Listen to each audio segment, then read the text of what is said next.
Remarks of the President at a dinner held in honor of Senator Magnuson from the ballroom of the Olympic Hotel in Seattle, Washington, November 16, 1961. Senator Jackson, Maggie, Governor Rossellini, my former colleagues from the Senate, Mrs. Green, Congressman Magnuson, Congresswoman, ladies and gentlemen, Mike Kerwin, I want to express my great pleasure at being with you here tonight in honor of our distinguished friend, Senator Magnuson.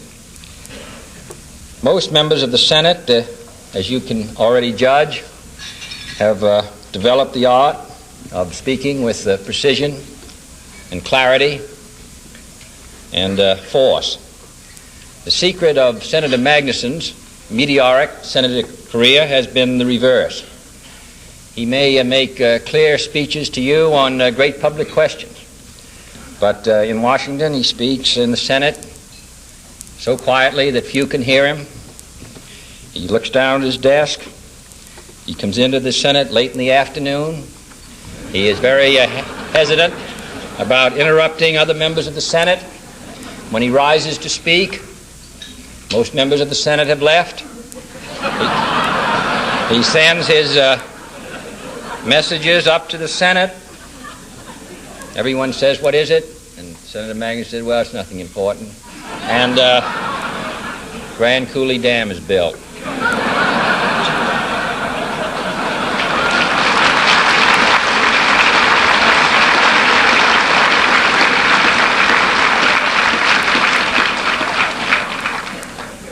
Today he drove me through the town and pointed out a $12 million federal building at this new scientific center, and he said, "You remember when you voted for that?" This summer, two senators from the East who had developed the art of speaking clearly asked for a small amount of money in order to have a study made of a possible federal contribution to their World's Fair. They explained it so carefully to members of the Senate, answered all questions, and it was overwhelmingly rejected.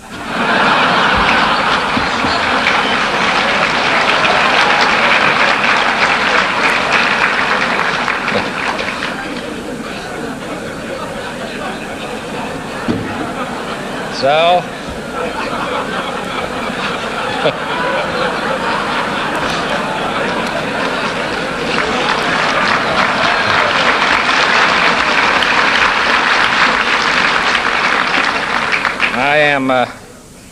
it was necessary, therefore, for me to be here tonight. I'm glad to be here also with Scoop Jackson, who carries on as a member of the Senate, as a member of the Armed Services Committee, as chairman of the subcommittee on the military uses of atomic energy, for the Atomic Energy Committee, and also for some of its peacetime uses in Hanford and other places, and who has spoken for this state and this country.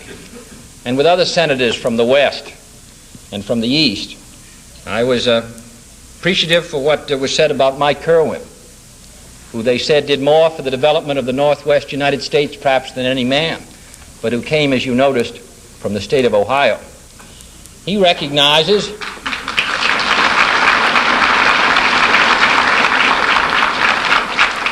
that in the Northwest United States is as much a part of Ohio as Ohio is a part of the United States. And therefore it is quite natural that Senator Muskie should come from Maine to Washington tonight, or that I should come from the capital, Washington, to this state of Washington, that Jennings Randolph from West Virginia, that friends from all sections of this country should come here in paying tribute to Senator Magnuson, should come here in friendship for Senator Jackson, to join the members of Congress from the Northwest United States in reaffirming their commitment to the development of this section of the country and this section of America. This country, from its earliest inception, has been divided between those who prophesied doom and gloom for the future and those who recognized that their brightest hopes for this country would be more than fulfilled. That has been true of the career of Senator Magnuson. in the 25 years that he has served in the Congress, he has seen the Northwest United States move steadily ahead. All those who planned for the future of this section of the country, the power, the wood, the reclamation, the conservation, all of those programs which were so strongly opposed in their inception have in fact all proved to be inadequate. Those who bet on the United States in the long run have proved to be correct.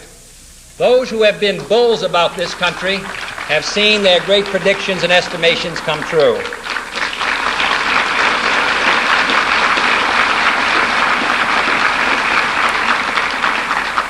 When he was elected, this state and country was in despair. A front-page story on November 1st by a distinguished newspaper of this city predicted the closest electoral vote in 1936 since 1916 and warned that the people of the United States would be in for a surprise, and so would the Roosevelt regime. They predicted a gain of 50 to 80 seats for another party. And they said that FDR had made his biggest mistake in the 1936 campaign in discussing Social Security. But on the following day, the Seattle Times reported two noteworthy events: the re-election of Franklin Roosevelt by a landslide majority, and the election of Kings County prosecuting attorney Warren G. Magnuson, described in that story as handsome and young, as a member of the Congress of the United States.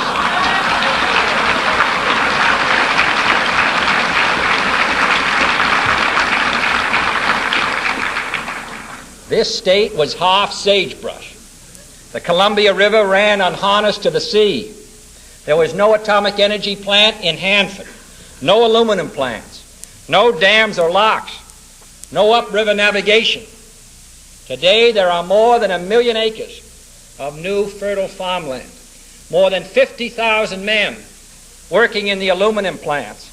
Millions of kilowatts of electric energy are produced by a vast complex of hydroelectric power plants. The Columbia has been largely tamed, and great ships sail its waters. Senator Magnuson, Senator Jackson, the members of the Congress, presidents of the United States have committed themselves to this program because they recognized 10, 15, 20, and 25 years ago that this country was going to explode in people and resources and things, and that we must plan for them. I visited today the University of Washington, which was founded in this country's darkest days 100 years ago. It was founded because 100 years before, a group of men who regarded the Northwest United States as Michigan and the states around it committed themselves to educating the people of this country. Now, that university and your state university and Seattle will in the next 10 years have twice as many young boys and girls applying for admission to those colleges as there are today. In our national universities, in every state, we are going to have to build more buildings in the next 10 years than have been built in the whole history of this country. And what is true in education is true in power and land and housing and the rest of them. And therefore, those who say in 1961, we've had enough, those who wish to stand still, those who wish to stand against all programs which commit us to the growth of this country are as wrong today as they were 25 years ago.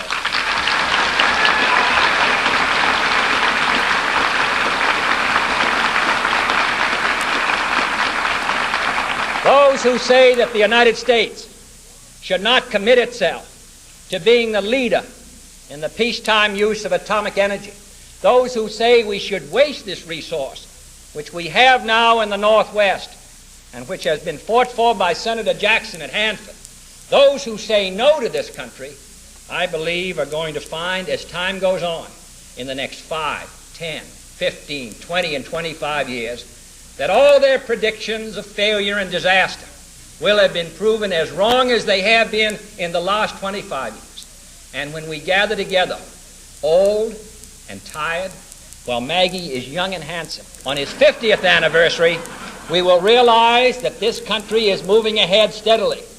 We bet on this country, and we believe in its prospects, and we are ready to face what difficulties there are in our time. Senator Anderson reminded me tonight of an old saying of Thomas Paine: if there's going to be trouble, let it come in my time, so that my children may live in peace.